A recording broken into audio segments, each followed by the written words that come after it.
that he really changes his mind because if I didn't like playing with him, I'm honest, I would say it. But I do love playing with him because he he adds so much to our team. So- We've been building this thing around us. Right. Like it's not. I don't see it as like this is my team. I don't care. I don't care about any of that. I understand, being in trade rumors and all that stuff. Like, but that's just part of the business. If I don't know, Golden State came and offered Steph and Clay for me, you think the Sixers would say no to that? They gotta say yes to that. I would say yes to that because how do you say no to that? So, cause that's what they do. They're always gonna find ways to get better. So you can't get mad at that. It's just the way it is. To go back to last week's media tour, you said that we should check what you said about Ben Simmons and being a point guard on a championship. Can he be a point guard on a championship?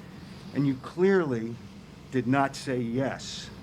Yeah, And because you I left wasn't it answering the question. If you ever go back on that, and listen, we can go back and forth all you want or anybody else wants on intent, but I've never had a problem owning what I say. Okay, ever. so now you no, I'm going to finish. Okay, sure.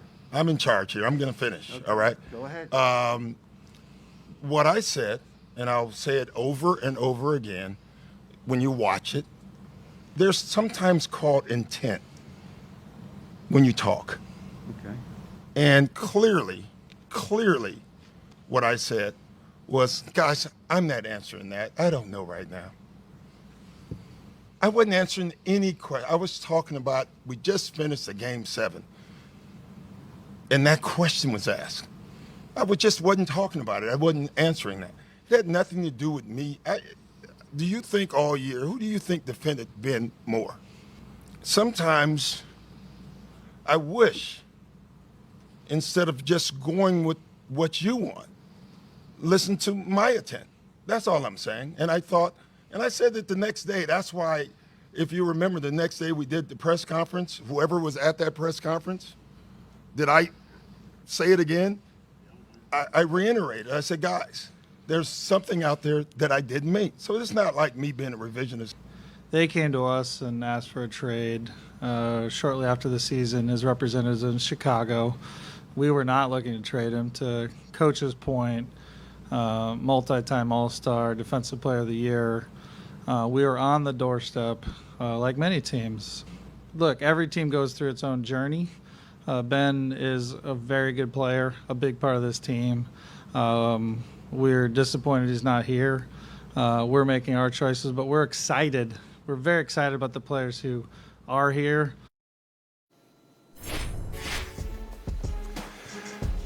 So I'll get to this in a second. Man. This athletic report that one of the reasons why Ben Simmons doesn't want to return to the Sixers is that he doesn't want to play with Joel Embiid, which is rich. Okay, I'll address that momentarily, as I'm sure you will. But I want to go back to Doc for a second, Michael. I felt Doc from here. I'm gonna finish. I'm in charge here. I'm gonna finish. Like, Doc's fed up. I felt him from here, and honestly, I feel for Doc Rivers. And the reason why I feel for Doc Rivers is because Doc told no lies after Game 7. All he did was tell the truth, and now he is in a position not only to have to lead this PR campaign, but go into the season without his second best player over something that he said in the heat of a moment that he shouldn't have to apologize to anybody for saying. How could he say, in good conscience, after what just happened, how was he supposed to say, yes, I believe that Ben Simmons can be the point guard on a championship team? He'd have been lying. So the problem is that Ben Simmons can't handle the truth or won't respond to the truth. The problem isn't what Doc said. Could he have answered it differently? Yes, he could have. But I feel for Doc that a lot of this is being put at his feet, that he's bearing the blame for ostracizing Ben Simmons, when the truth of the matter is all he did was state facts. How would he know that Ben Simmons is a point guard on the championship team after that performance he put forth? First of all, it's not stating a fact. Is Ben Simmons a championship guard? Yes, he is, on the right kind of team. On this team, clearly not. They lost in the second round. How do you know that? But can he be Wait, a I'm championship? sorry. I beg your pardon. Okay. I beg your pardon. How do you know that? Let me ask you this. Can Joel Embiid be a championship player? I don't know. I think so. I believe he can. I believe he can. Right. No, I mean, I thought you were asking me something rhetorical, because Joel Embiid hasn't won anything himself. So if your retort, allow me to retort. If your retort is, if I don't know about Simmons, I don't know about Embiid, which is factual. No, but that's no. Yeah, we know what that. Speaking of intent, we know what that means. If you ask me if a scrub can be a championship player, can lead a championship team, I'm going to say no, because you need stars in this league to win. Right. But if you ask me if a star who hasn't won a championship, even if he's on a bad team, can be a championship player, I'm going to say yes. Can Karl Anthony Towns be a championship player? Yes, he can. Can Anthony Edwards? Yeah, yes, he can.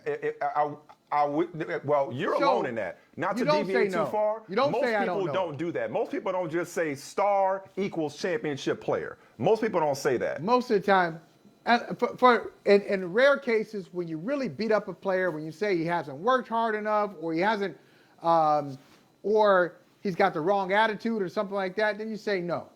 If you really want to beat up a guy, you say no. Most of the time, the easy answer there, like Doc is frustrated. I'll tell you why Doc's frustrated. Not because people have twisted his words, because as you pointed out, nobody twisted his words.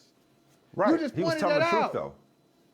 Right. So he's frustrated, like it's clearly. No, it wasn't clear. If it were clear, you wouldn't be sitting here defending it. That's one. You must own what you said, Doc, because you said it. But here's two. The easy answer is yes. You don't say I don't know. But see, this is my issue with that, Michael. All right, this is my issue. So which one you gonna pick? From a You just gave me two different answers. What? You gonna pick you don't know? You talking about me or Doc? You said it's not true. So that means Ben Simmons cannot be a championship player, or you don't know if Ben Simmons is a championship player? Because you gave me two different answers in the last 2 minutes. You just said it's not true. I don't believe so, personally. But we're not talking about my opinion. The crux of this is what Doc Rivers said after Game 7. And as I've said since Game 7, Doc spit nothing but facts.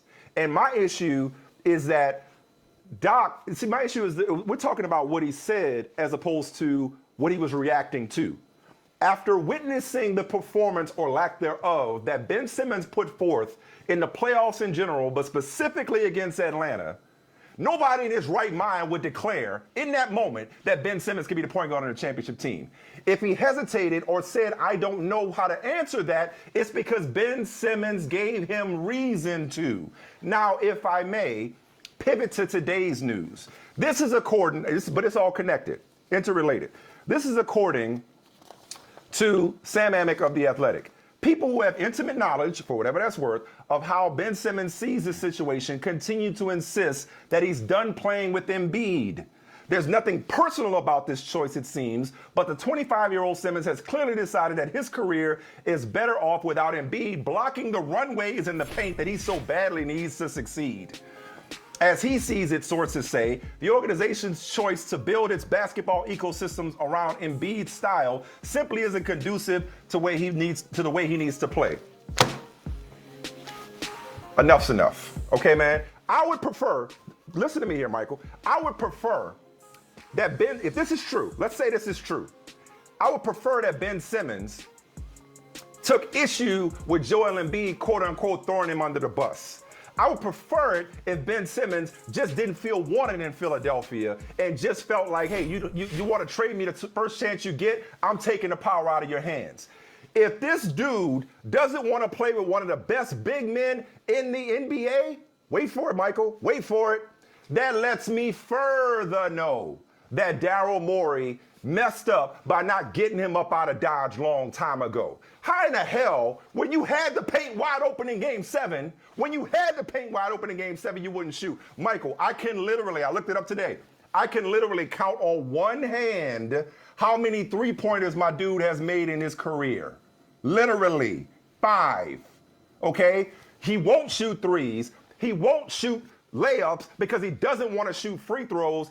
And you got the nerve to think that Joel Embiid is preventing you from being great when most point guards live to play with a big man like Joel Embiid.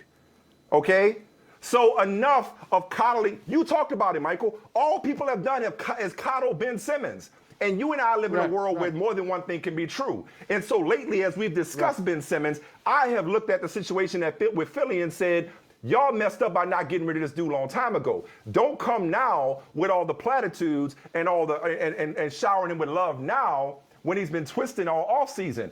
But Ben Simmons and only Ben Simmons put himself in this position. And he put Doc in a position to have to wonder whether or not he has what it takes to be a championship point guard. That's always been the issue. Everything with Ben Simmons seems to be pointing the finger at everybody else about how they've done him wrong and how they not set him up to succeed.